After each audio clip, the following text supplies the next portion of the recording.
Nick Charles was the first. I'm playing a human, not a computer this time. Ever hired. I remember Right. seeing him come to the Lord some years later. He was a playboy, by his own admission. Beautiful mop of hair, handsome guy. All the women fancifully imagined them having a nice evening with Nick Charles. Handsome fellow, and he knew it and used it. All of a sudden, he said he needed to settle down and got married, and I officiated at his wedding. Married to a beautiful girl, Corey. They had a lovely baby. Long story. A few years ago, he contacted me. He said, Ravi, I'm in trouble. I need to see you. I thought, what's happened? So I arrived at a restaurant, and I looked for him, and he put his hand up. He said, Ravi. He said, Nick. The hair was all gone. The face was sunken. He'd been diagnosed with cancer and he was dying. Not that far advanced in years.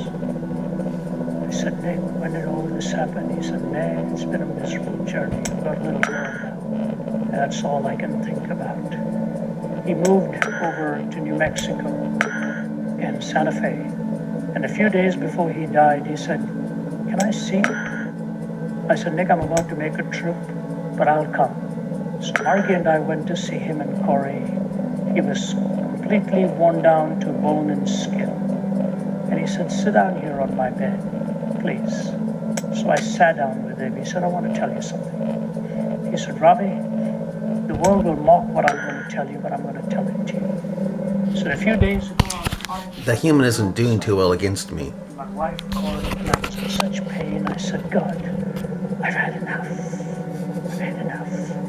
I don't want to say goodbye to my family, but it's time for me to go. Take me home. He said, Ravi, I want to tell you something. I promise you this happened. I won. But I'm going to continue to listen to Ravi, and I'll play another. I'm going to play the computer this time, so I'm going to exit out of here. I am going to play the computers, and I'll be white, and the computer will be black.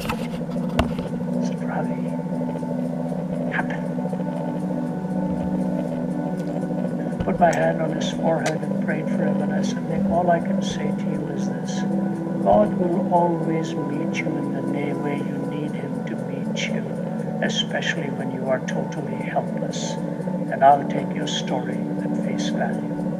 A few days later, I was in Singapore when Nick passed away. And the CNN producer phoned me, and he said, can I talk to you? He said, yeah. I said, yeah. He said, Nick Charles. You knew him? I said, yeah. He said, man, I love the guy. He said, we're doing a story on him on CNN. He said, but the story about Jesus coming into his room. He said, what do you make of it? I said, what do you think? I said, what do you know of Nick? He said, he was for real. I said, why don't you take his story as that which God knew Nick needed and gave it to him when he was at his most helpless state? I said, man, I can't get that story out of my mind.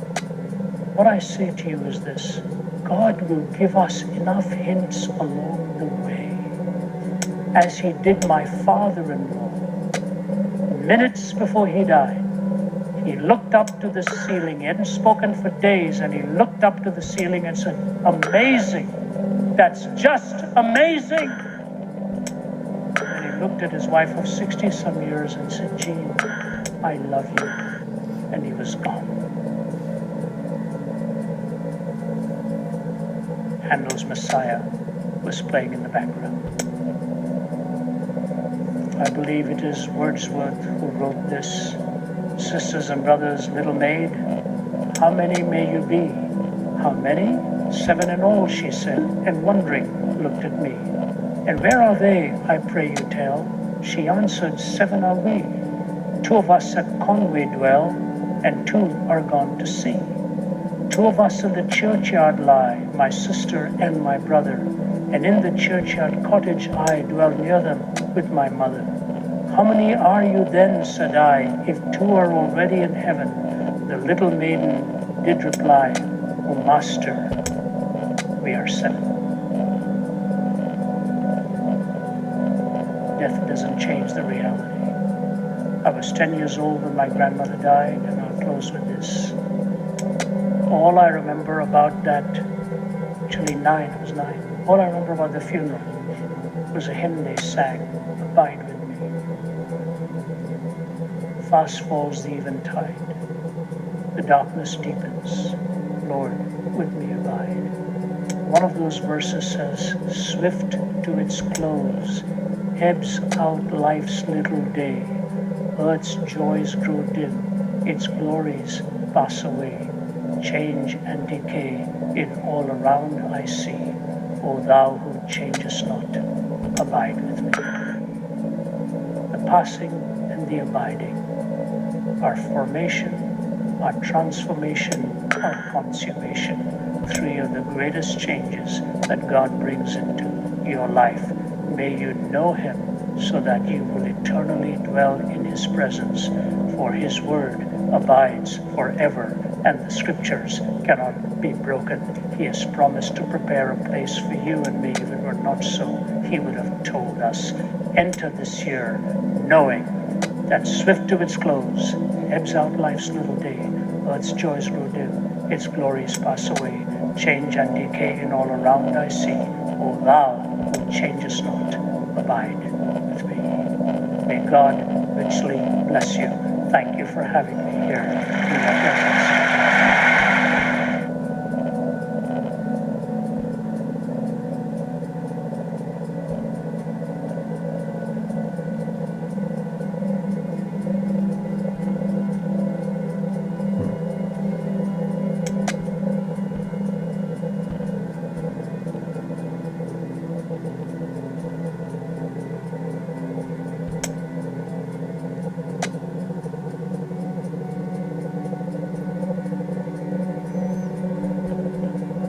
Let's see if I can find another Ravi thing to listen to.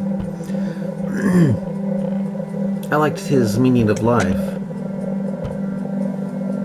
Here it is, the meaning of life. I thought that was good.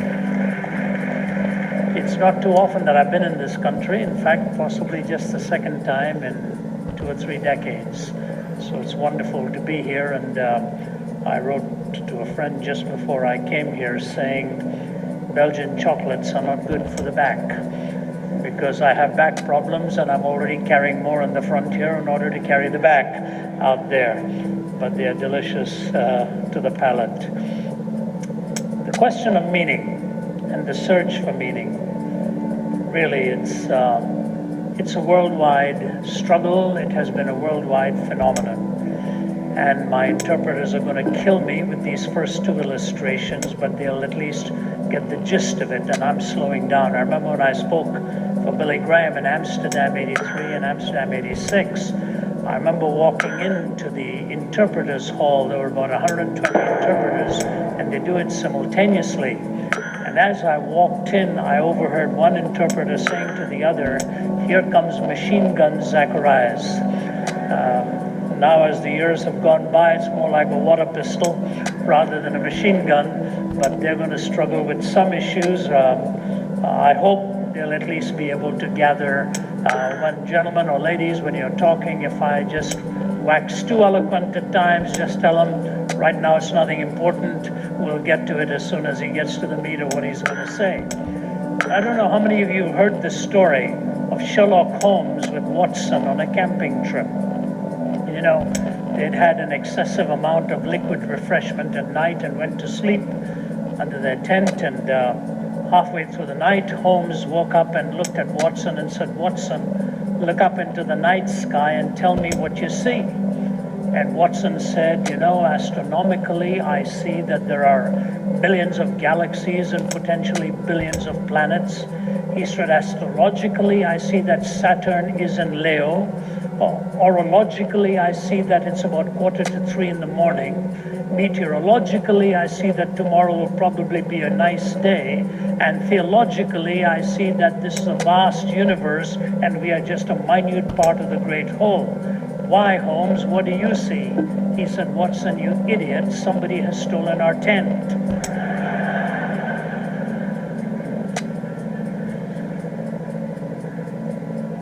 You can give all of the big sounding words of how to define the universe, but in the process, oftentimes, the tent that holds together the basic ideas of human essence and value has been stolen.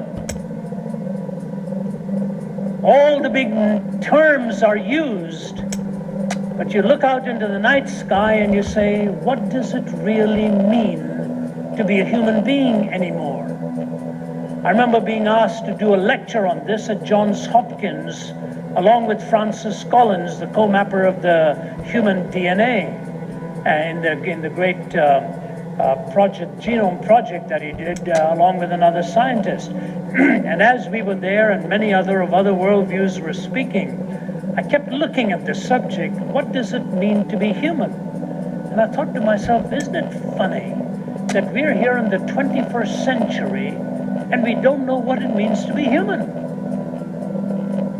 If we don't know what it means to be human, what does humanism really mean? It's just an ism to a term we don't understand. But big words are used all along. And you think to yourself, you say, you know, dogs really don't get together for a conference to discuss the meaning of dogginess. It's not an issue to them. By instinct, they just live out dogginess. We're the ones who are the smartest ones on the planet, and we don't know who we really are. But the terms are getting bigger and bigger. Coming from the East, we wrestle with these issues. We've wrestled with these issues historically, philosophically. I don't know any Eastern philosopher who hasn't struggled with this.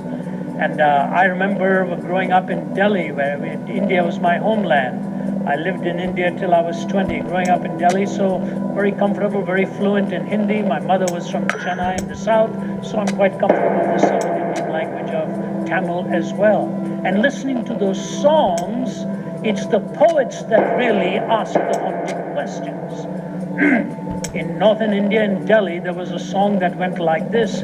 The Hindi may not mean anything to you, but I will translate it. In one of India's most famous movies, probably its all-time greatest movie, it's just called Mother India. It went like this. दुनिया में हम आए हैं तो जीना ही पड़ेगा, जीवन है अगर जहर तो पीना ही पड़ेगा.